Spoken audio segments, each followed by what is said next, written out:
On this Saturday night, the escape window closing in Sudan. A Toronto professor's journey out with her 3-year-old. For myself, it was a surreal experience. And why Canadians still there might be stuck. Revamped sex offender registry. The proposed added offenses to the list. CT scans have really been one of the miracles of modern medicine. But with too many comes a risk. A new study linking CTs with childhood cancer. This is my photograph. We were situated in Westminster Abbey. And a BC man's reflections on the Queen's coronation ahead of the crowning of a new king. Global National with Farah Nasser. Good evening to you and thanks for joining us. We begin with breaking news tonight. 2 more Canadian flights have departed Sudan, according to Defence Minister Anita Anand. About 375 Canadians have already been airlifted out of the country since violence erupted 2 weeks ago today. But as Mackenzie Gray reports, there are still Canadians waiting for rescue, and it's becoming more challenging to get them out. The Sudanese ceasefire seemingly falling apart, as the Air Force is sent in to try and hunt down members of the Rapid Support Forces militia through thick black smoke covering parts of Khartoum. The nearly 3 weeks of fighting has killed hundreds and left millions inside Sudan with limited food and water.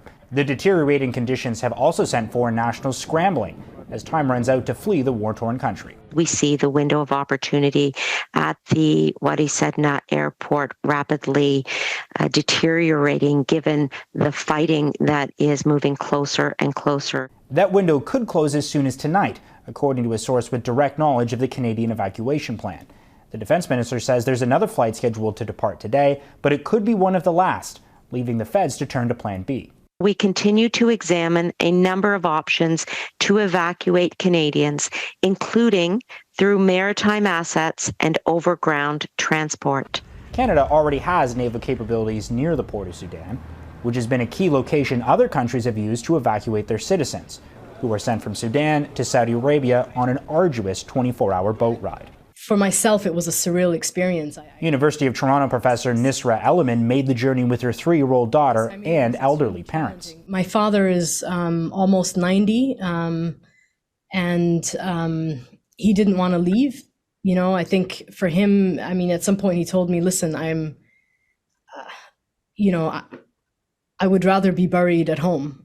Elliman's journey to the port included a 12-hour bus ride from the capital through militia checkpoints, and she had to leave family members behind she was visiting in Khartoum. I've had, family members killed during this time. I've had several family members injured. I don't know any Sudanese who has not directly been impacted by this. The Defence Minister said there were over 300 Canadians that have requested help from the federal government to be evacuated, but what route they take out of the country, Farah, is becoming less clear. Yeah, that's a good question, that route. I mean, the government did say, Mac, that they will make every effort to bring Canadians home despite the public sector strike happening right now, which does include some foreign affairs employees. The government has also said that won't impact the Sudan situation much. But I want to talk to you about that strike itself, because we have new information on the offer presented to the union by Ottawa yesterday. What have we learned, Mac?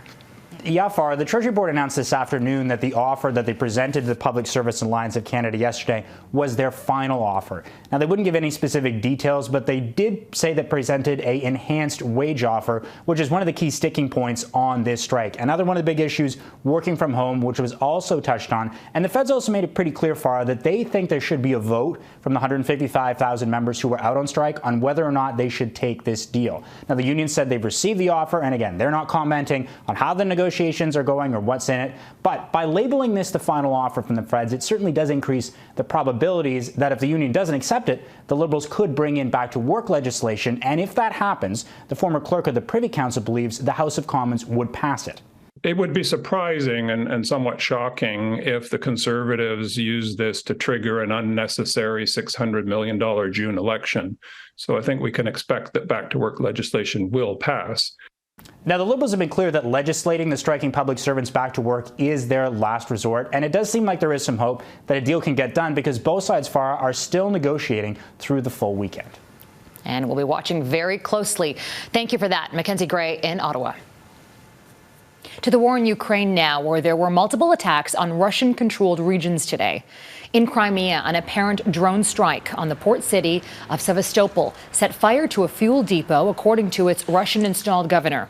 There were no reports of any injuries. And in the Russian-controlled city of Donetsk, there was more shelling there a day after Russian officials claimed a rocket strike killed 7 civilians. Russia is blaming Ukraine for all the attacks, though Kyiv has claimed no responsibility. Newly proposed changes to the National Sex Offender Registry are expected to satisfy the Supreme Court after it was determined last year that some recommendations went too far. But as Erica Vella reports, some say this registry revamp doesn't go far enough. Sexual offenses are amongst the most heinous and degrading forms of violence. In an effort to combat those offenses, the federal government is back from the drawing board with new changes to Bill S-12, with the hopes to strengthen Canada's National Sex Offender Registry. Under the proposed changes, serious child sexual offenders and repeat sexual offenders would be registered automatically. All other sexual offenders must also be registered unless they can prove they pose no risk to the community.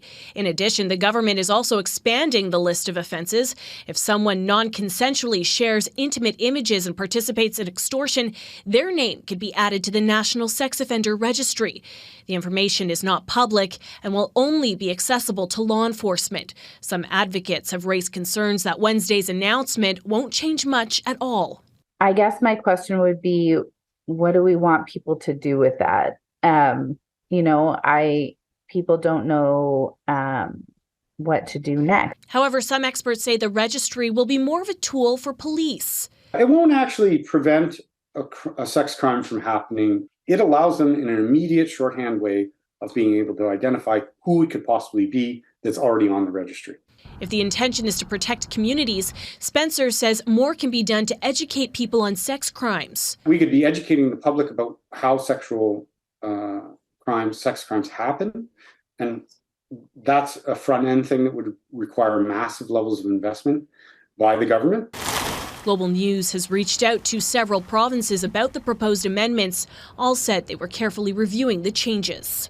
Publication bans are also addressed in the government's updated plan, with judges now being required to ask prosecutors about whether or not the victim would like to see a publication ban imposed, and if the victim would like to receive ongoing updates about their case even after sentencing. The bill still needs to go through the House of Commons before becoming law. Farah? Erica Vella reporting. Thanks, Erica. A recent rise in violent crime has Canadians concerned. Some alarming attacks were carried out by violent repeat offenders.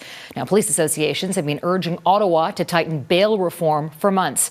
Our Ottawa Bureau Chief Mercedes Stephenson spoke with the Public Safety Minister, Marco Mendicino, on the topic for the West Block this week. Here's a look at just part of that conversation. Let's talk about bail reform, another big topic with the rise in violent crime, which has been over 30% since your government took over in 2015. There's a lot of concern about this. People are worried about taking the bus or the subway. They're worried in their communities. And one of the things that's been identified and your government has talked about is concerns about bail conditions for repeat violent offenders.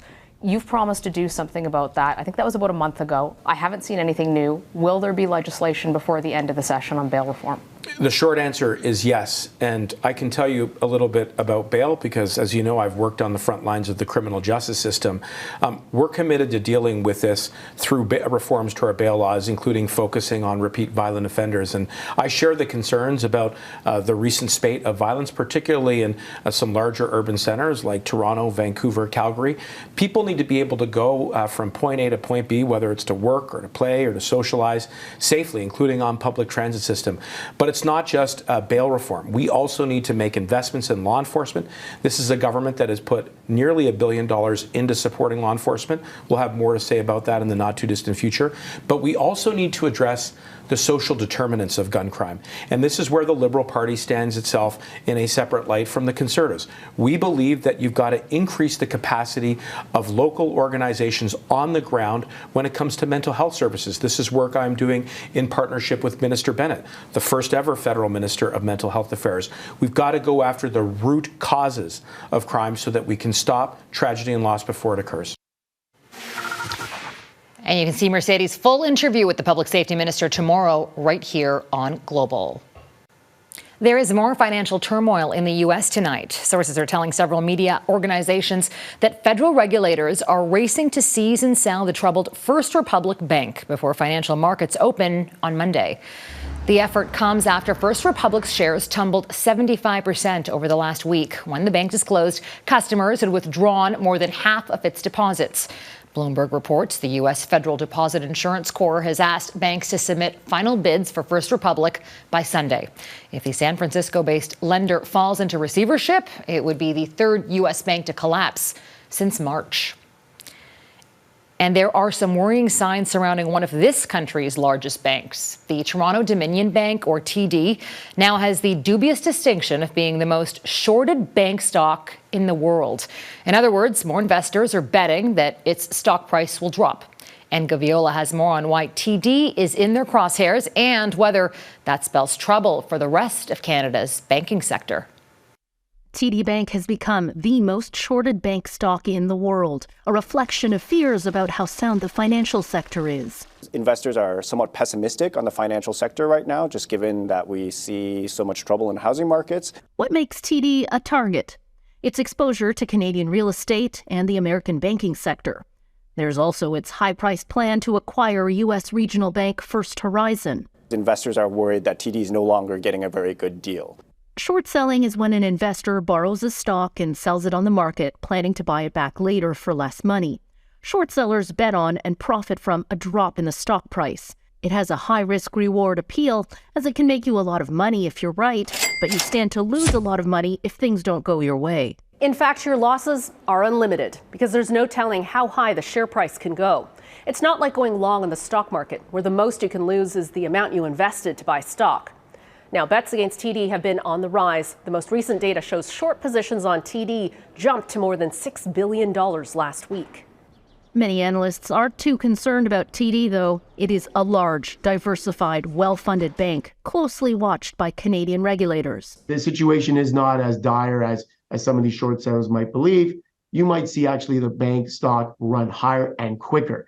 Some believe TD shares could actually climb, causing what's known as a short squeeze. A recent example happened when retail investors banded together and drove the price of GameStop, which was heavily shorted by hedge funds, higher. Many of the funds panicked as the price of GameStop soared, increasing their losses. They quickly bought shares of GameStop, further propelling the price higher.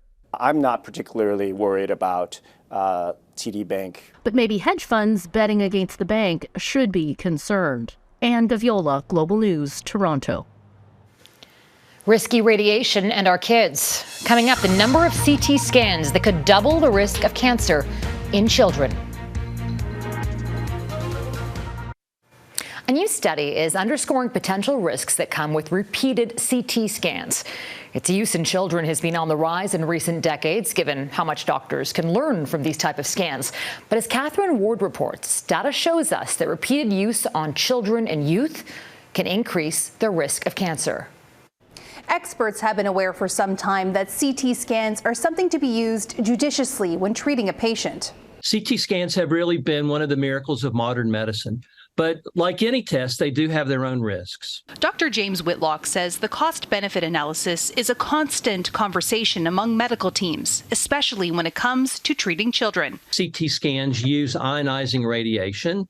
Ionizing radiation can damage DNA and lead to a small but real increased risk of subsequent development of cancers. For some CT scans, a child might also need sedation. Patients who undergo repeated episodes of sedation may have increased risk for cognitive outcomes.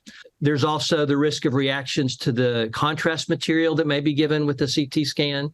A new study out of Taiwan looked at data from thousands of children fighting intracranial tumors, leukemia, or lymphoma between 2000 and 2013. They found that those who had 4 or more CT scans had more than double the risk of developing some forms of cancer.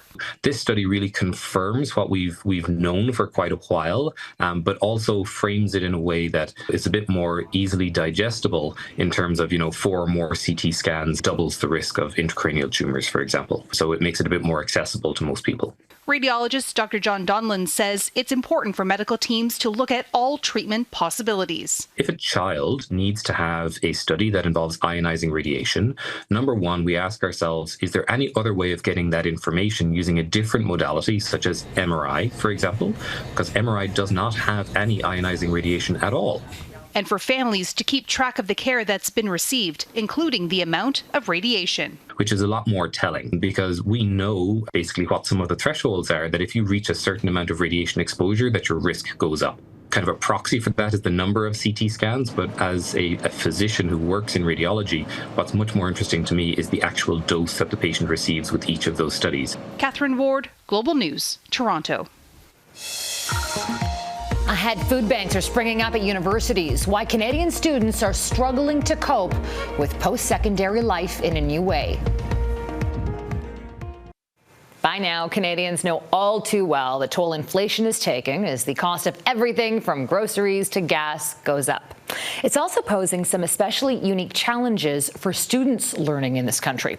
They're already stressed about their academics and paying for their tuition, but now they also have to deal with the rising cost of living. Alicia Draus has more. Cost of groceries is a huge one. Cost of gas, too. Like all Canadians, university students are being hit hard by inflation. And while April exam season is now wrapping up, the financial pressure made it extra challenging for many this year. I'm at school full time, and then having 2 separate part-time jobs doesn't leave a ton of time for stuff like studying, stuff like exam prep. Graduate student Shirei Lee feels the same. Instead of focusing on school, she spent much of the year seeking extra tutoring opportunities to cover costs. I live on my stipend from my master's degree, and that looking at the inflation rate right now and the expense of living, the stipend does not cover the cost at all. In addition to the rising cost of living, there's also the rising cost of tuition. In Canada, on average, tuition has increased 22.5% over the last decade. During the same time, entrance scholarships have largely remained unchanged. Most scholarships are donor-based and therefore can't be adjusted to inflation, but bursaries can, and many universities are doing just that. McGill increased its average annual aid to students by 45% since 2018. Western University has also increased their bursary program several times over the past 3 years to accommodate increases to the cost of living. And for those struggling throughout the year, food banks have sprung up at universities across the country, like this one at Dalhousie, which has seen an increase in students over the past few months. So predominantly we had a really big group of international students with, a smaller group from domestic. But it's lately as we're getting a lot of domestic students. And their stories are all the same. It's like, I thought I could make it through. I thought I could do this. As another school year comes to an end, the focus now for many students turns to summer employment to save up as much as they can for next year. Alicia Draus, Global News, Halifax.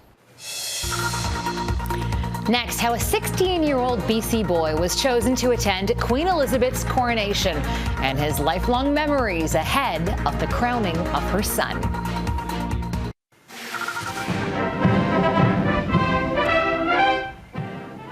The British town of Aldershot is getting the full royal treatment. Hundreds of soldiers began rehearsals for the King's coronation. Charles will be crowned at London's Westminster Abbey 1 week from today in a ceremony with traditions dating back 1,000 years. It was nearly 70 years ago that the last coronation took place for Queen Elizabeth II, and 7 decades later, the memories are still crystal clear for one BC resident who was there in person. Jasmine King reports. Participated in the coronation itself and the Naval Review later in Portsmouth. Ahead of the crowning of a new king, Carl Zanin of West Kelowna is taking a trip back in time, 70 years to be exact, to the coronation of Queen Elizabeth II when he was there in person. And this is Nelson, British Columbia, 16 years old.